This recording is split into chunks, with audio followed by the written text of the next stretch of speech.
Olá, Bernadette, tudo bom? Hoje estamos aqui com quem? Com ela, a inenarrável, a inesquecível Jana Viscardi. Olá. Olá, Bernadette. Eu adoro Bernadette. Bernadette é ótimo, né? Teve uma galera quando ela falou, Bernadette não, pelo amor de Deus. Aí quando me mandaram aquela Bernadette do chocolate com pimenta, eu falei, vai ser Bernadette.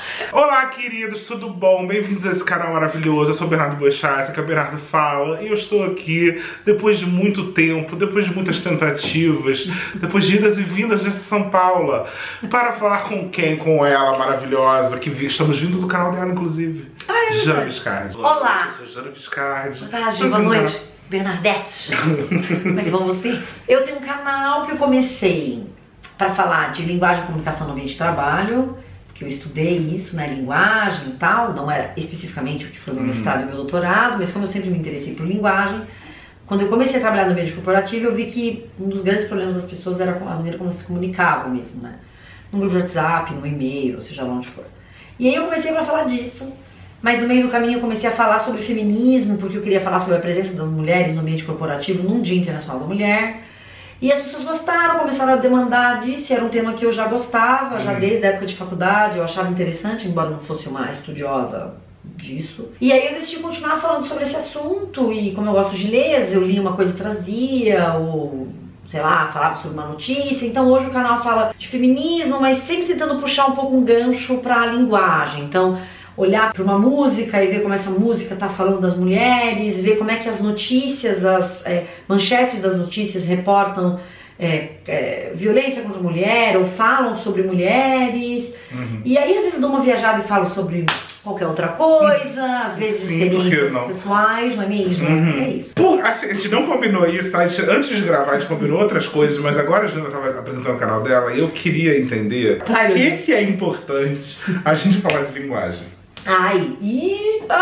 Por quê? Porque assim, todo mundo fica assim, é só a maneira de dizer. Mas qual o problema? Você faz muito vídeo falando de manchete, como você falou agora. Você fica, não, gente, é só a maneira que o jornalista encontrou de falar sobre aquilo, tudo mais. Que nem agora, eu acabei de fazer um vídeo sobre aquele vídeo da Copa.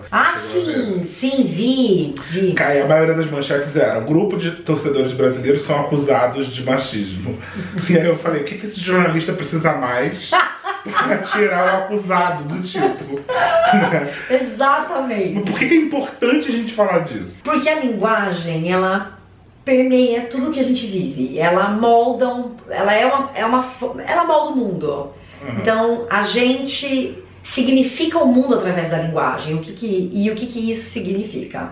Significa que a gente caracteriza as coisas, as pessoas. A gente existe no mundo nomeando coisas, nomeando histórias, nomeando sentimentos, construindo narrativas sobre o que a gente vive, sobre aquilo que a gente experimenta. E a linguagem é tudo isso, é essa construção de conhecimento, de ideias. Então é ela que faz com que a gente signifique e represente o mundo, né? É através dela que a gente entende o mundo, através da linguagem, da maneira como a gente apreende o mundo. Então, quando é uma notícia de violência contra a mulher, por exemplo, em que você, ao invés de falar sobre o agressor, você fala sobre a mulher, muitas dessas notícias, elas parecem julgar a mulher, ou condenar a mulher, ou buscar uma justificativa para a ocorrência da agressão. Eu acho que muita gente acaba falando nesse sentido, tipo, é só a maneira que o jornalista encontrou de falar sobre aquilo ali.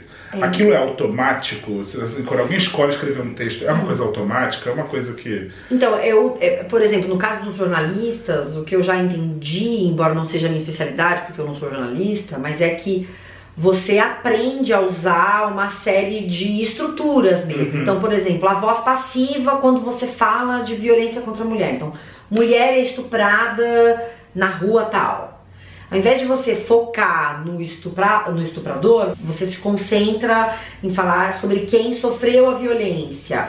E aí o olhar tá todo sobre aquela pessoa que sofreu a violência, e aí as pessoas, em muitos casos, acabam querendo entender, justificar ou entender por que aquilo aconteceu, e isso acaba levando a você culpar, por exemplo, a mulher. Mas isso é uma estrutura que acaba sendo entregada muitas vezes no jornalismo. essa voz passiva. Eu não acho que ela é necessariamente pensada conscientemente, não, agora eu vou acabar com essa mulher e eu vou falar pra ela. Eu acho que é uma estrutura que acabou sendo empregada porque ela é mais curta e porque também tem uma coisa, às vezes, de um sensacionalismo. Agora eu tô aqui viajando, tá? Um sensacionalismo de você se concentrar em quem sofreu violência, porque isso...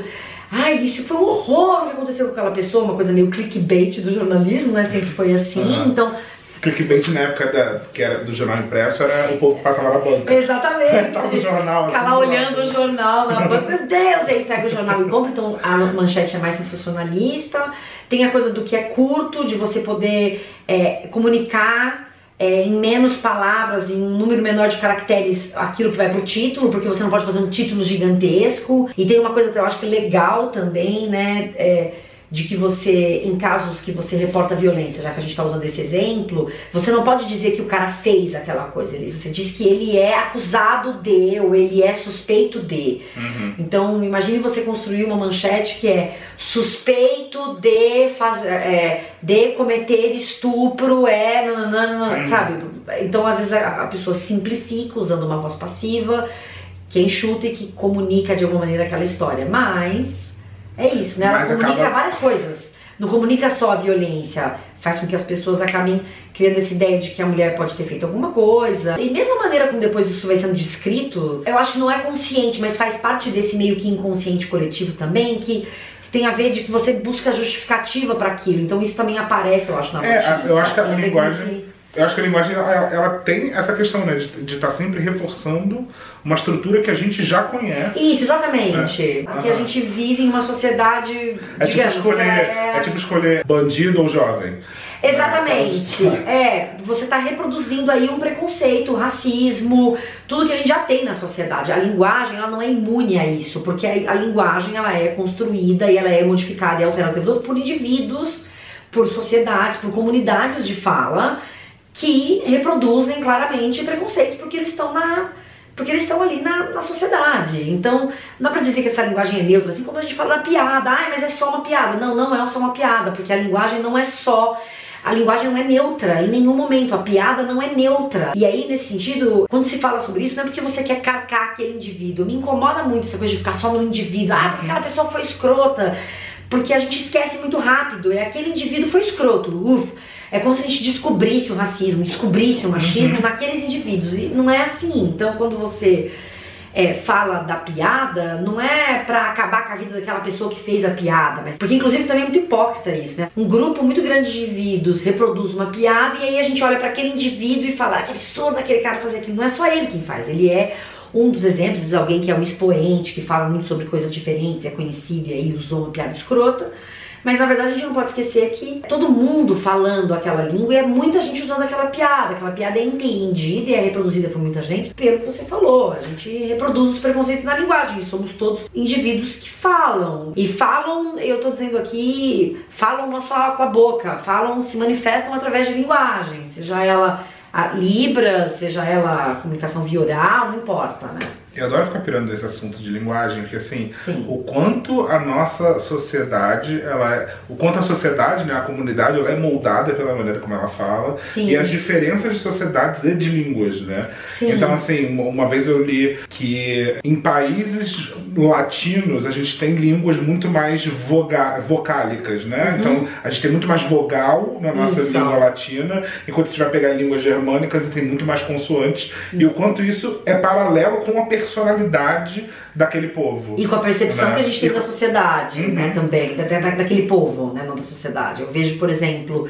eu estudei alemão, né, e eu lembro que eu morei na Alemanha um tempo, e muitos dizem, ai, mas é uma gente ríspida, e isso é muito louco, porque é a maneira como a gente ouve esse conjunto, né, de fonemas juntos, que pra gente que tem tudo muito vocalizado, com vogais, no meio de tudo, parece a sensação que dá é que a percepção das pessoas é que seja mais soft, isso do que alguém falando. Porque eu fico pensando, assim, de o quanto, meio aquela coisa Tostines, assim, foi a língua que criou o povo, foi o povo que criou a língua. Sim, quem veio primeiro, né? E aí fica pensando o quanto isso mostra, por exemplo, por que é que na língua latina a gente tem diferenciação de gênero nas coisas, e no inglês a gente não tem. Por que no inglês a gente tem um gênero neutro e nas línguas latinas a gente não tem? Exatamente. E o quanto isso fala daquele povo. O quanto a gente pode estudar aquele povo a partir dessas línguas, né? Sim, das percepções que as pessoas vão tendo de mundo. Por exemplo, um bebê que é chamado não de ele ou ela, de it, né, em inglês, de isso, de coisa, digamos assim, né? Quando ainda é muito bebê, que você não chama nem de he, nem de she, por exemplo, né? Em alemão também é a mesma coisa, não é? Para falar a palavra bebê, você fala das, que é o artigo neutro. O artigo é neutro e é diferente da maneira como a gente falaria em português. O nosso neutro é o masculino, né? O nosso neutro é o masculino, exatamente. E as transformações é um negócio curioso, assim, porque a língua, ela tá em constante mutação, né? Não adianta você fazer força pra uma coisa vir e acontecer. Se não pegar do povo falando, aquilo não vai pra frente, entendeu? Tanto é que, se você olhar um dicionário ou uma gramática, as mudanças na gramática e no dicionário demoram a acontecer. Vamos supor, a gente fala a gente vai, mas esse a gente não é considerado um pronome lá dentro da conjugação. Porque embora a gente fale a gente já há algum tempo, isso ainda, os caras esperam um tempão por várias razões, e uma delas também é essa sedimentação desse elemento na língua. Eu lembro da palavra bug do milênio, que era os anos 2000, gente. Que era uma coisa assim, ia sair de 1999 pro ano 2000, já tava na faculdade. Os computadores, ia cair as bombas atômicas. Exatamente. Todo mundo ia morrer em 2000. No Réveillon de 2000, eu fui com não passava nem uma formiga ensaboada. Eu fui pra praia, pular um dia e falar, é a última. É a última praia que eu tô indo, porque a bomba atômica vai cair quando mudar. É o apocalipse. Deixa eu até olhar pra cima pra ver se é fogos ou se é Jesus voltando. Será que já tá descendo? Jesus bem-vindo. E eu lembro na faculdade de se fazer discussão na época, falando sobre a entrada desse léxico, dessa palavra no dicionário. Bug é uma palavra que deve ficar no dicionário, deve entrar pro dicionário, ou é algo que é muito momentâneo e já ninguém mais vai se importar ou vai saber disso daqui a 5 anos? Então, uma gíria, por exemplo, para ela entrar no dicionário, você tem um país enorme como o Brasil, uma gíria muito local, ela não entra no dicionário Aurélio, porque é uma coisa muito local e que é muito efêmero. É o dicionário que diz o que faz parte da língua e o que não faz? Não, depende. Não é o dicionário, porque, por exemplo, na Bahia tem um dicionário de baianês. Várias daquelas palavras, elas não estão no dicionário, mas elas são comuns àquela comunidade e elas são usadas, empregadas, elas existem. Mas elas estão erradas? Não estão erradas, depende, tá errado pra quem? Pra uma pessoa que vai dizer o que é certo e o que é errado na língua portuguesa, essa pessoa vai estar errado, mas para um linguista não vai estar errado, aquilo é uma variante linguística, aquilo é uma parte do que é falar a língua portuguesa. Pode estar errado dentro de uma situação, dentro de um determinado contexto. Por exemplo, Janaísa chegar para uma entrevista de emprego em São Paulo e, sei lá, soltar uma gíria que ela usaria num contexto que não tem nada a ver com aquele espaço. Pode ser que aquilo esteja, você vai entender aquilo como, não é errado, mas inadequado para aquela situação. Eu nunca vou dizer que está errado. Quando eu digo, por exemplo, para uma criança que fala nós vai, e que todo mundo que está em volta dela só fala nós vai, e que chega na escola e o professor diz, tá errado isso que você está falando. Tá errado? Todo mundo com quem eu convivo fala, mas vai.